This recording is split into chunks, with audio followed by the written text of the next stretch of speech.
بسم اللہ الرحمن الرحیم۔ حضرات محترم، میرے بھائی بہنوں اور بیٹیوں، میں آپ کو اصلاحی سبق سنا رہا ہوں۔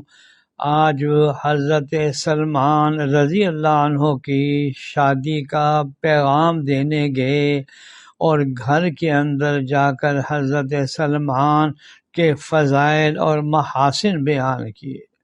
یہ حضرت ابو الدرداء بیان کر رہے ہیں اور انہیں بتایا کہ آپ کی لڑکی سے شادی کرنا چاہتے ہیں، تو ان لوگوں نے کہا حضرت سلمان سے شادی کرنے کو تو ہم تیار نہیں ہیں، البتہ آپ سے کرنے کو تیار ہیں۔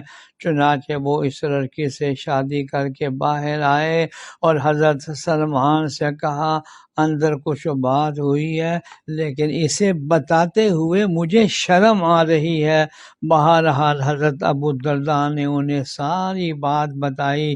یہ سن کر حضرت سلمان رضی اللہ تعالی عنہ نے کہا کہ وہ تو مجھے آپ سے شرمانا چاہیے، کیونکہ میں اس لڑکی کو شادی کا پیغام دے رہا تھا جو اللہ نے آپ کے مقدر میں لکھی ہوئی تھی۔ سبحان اللہ۔ حضرت عمر نے حضرت علی رضی اللہ عنہ کو ان کی بیٹی حضرت ام کلثوم سے شادی کا پیغام دیا تو حضرت علی نے کہا میں نے تو یہ فیصلہ کیا ہوا ہے کہ اپنی تمام بیٹیوں کی شادی صرف اپنے بھائی حضرت جعفر کے بیٹوں سے کروں گا۔ حضرت عمر نے فرمایا نہیں، آپ اس کی مجھ سے شادی کر دیں، اللہ کی قسم روئے زمین پر کوئی مرد ایسا نہیں ہے جو اس کے اکرام کا اتنا اہتمام کر سکے جتنا میں کروں گا۔ حضرت علی نے کہا اچھا، میں نے اس بیٹی کا نکاح آپ سے کر دیا۔ حضرت عمر نے آ کر مہاجرین سے کہا مجھے شادی کی مبارکباد دو۔ انہوں نے انہیں مبارکباد دی اور پوچھا آپ نے کس سے شادی کی؟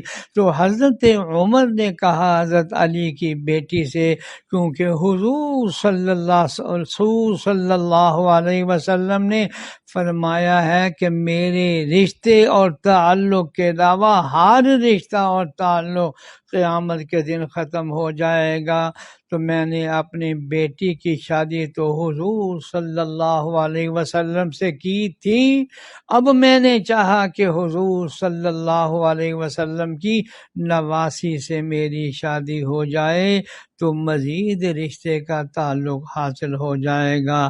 سبحان اللہ۔ اللہ جل شانہ ہمیں قدر کی